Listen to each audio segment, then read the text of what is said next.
है एक एक विधानसभा में, तो वो अभी जिस विधानसभा में है वहां से उनका निकलना नहीं हो पाया, इसीलिए मैं आई हूँ आपके बीच।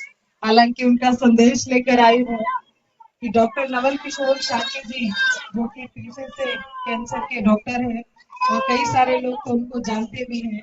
अच्छा, मैं फिर भी आप लोगों से पूछना चाहूंगी, जरा हाथ उठा के बताइए डॉक्टर साहब को कितने लोग जानते हैं? सब लोग यहाँ जानते हैं, बहुत अच्छी बात है। लेकिन मैं आपको थोड़ी सी गहराई और बता दूं कि डॉक्टर नवल किशोर शाक्य जी जो आज के समय में इतने बड़े डॉक्टर हैं, इतनी समाज सेवा कर रहे हैं, और जब उनका बचपन था, मैं आपको बता दूं, वो गरीब किसान के बेटे हैं।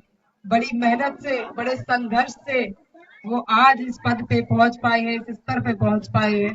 उसमें जो सबसे बड़ी देन है वो बाबा साहब है। अगर उन्होंने आरक्षण ना दिया होता तो आज नवल किशोर डॉक्टर नवल किशोर नहीं बन पाते। तो इसलिए मैं कहना चाहती हूँ कि एक समय वो भी था जब हम लोग छोटे थे, और उस समय ये होता था कि किसी भी क्लास की किताबें हैं वो वही रहती थी।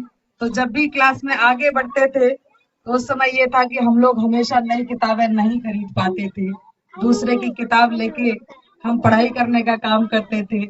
और उस समय तो दो कॉपियां चलती थी, एक सफेद कागज वाली होती थी जिसको रजिस्टर बोलते थे, और एक काले पन्ने वाली थोड़ी सी जिसको रफ कॉपी बोलते थे।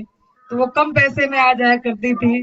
तो मुझे याद है कि उस समय में हम लोग की इतनी व्यवस्था नहीं थी कि हम अच्छे अच्छे रजिस्टरों पे लिख पाए, सफेद कागज के पन्नों पे लिख पाए। मन तो बहुत होता था, लेकिन उस समय स्थिति ऐसी नहीं थी।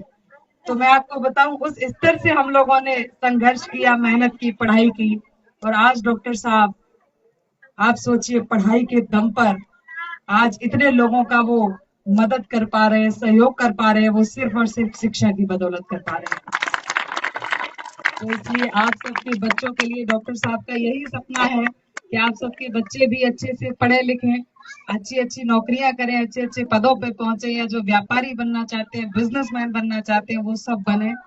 लेकिन उनके लिए जो बेसिक चीजों की जरूरत है, जो आपको सरकार से मिलती है, तो मैं आपसे कहना चाहती हूँ, जैसे कि अभी भैया ने बताया, ये सरकार नहीं चाहती कि आपके बच्चे पढ़े लिखे समझदार बने, क्योंकि अगर पढ़े लिख के समझदार हो जाएंगे तो सवाल पूछ लिया करेंगे, और अगर नहीं पढ़ेंगे लिखेंगे, आप सवाल पूछेंगे तो सामने से अगर उन्होंने धमका दिया तो आप लोग को जवाब नहीं दे पाएंगे, डर के चुप हो जाएंगे। तो ये सरकार बस यही कर रही है।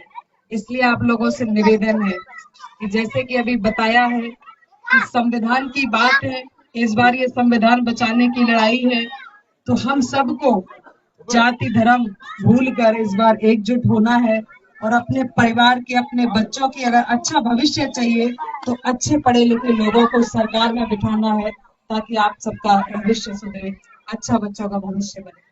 तो इन्हीं सब बातों के साथ मैं बहुत ज्यादा कुछ ना कहते हुए सिर्फ यही कहूंगी कि डॉक्टर साहब का सपना है कि जिस तरह से वो भारत से भी उन्होंने पढ़ाई की, अमेरिका से भी पढ़े हुए हैं, FICS अमेरिका से किया है उन्होंने, तो वो चाहते हैं कि हमारे गांव के बच्चे भी विदेश में पढ़ाई करें, हमारे गांव के बच्चे भी देश विदेश में पहुंचे और दुनिया देखे कि कैसे कैसे दुनिया में क्या क्या होता है, किस किस तरह की चीजें होती है। तो इसलिए उन सब के लिए जरूरी है कि बच्चों को सबसे पहले बड़े से बड़ा सपना दिखाए, उनको अच्छे से अच्छा शिक्षा देने का काम करें। और कहीं भी आप लोगों को जरूरत लगती है शिक्षा के लिए, फीस के लिए, किसी भी तरह की आपको अगर डॉक्टर साहब से सहायता चाहिए, बेझिझक होकर आप बता देना। डॉक्टर नवल किशोर शाक्य जी हमेशा आप लोगों के साथ बराबर कंधे से कंधा मिलाकर खड़े रहेंगे।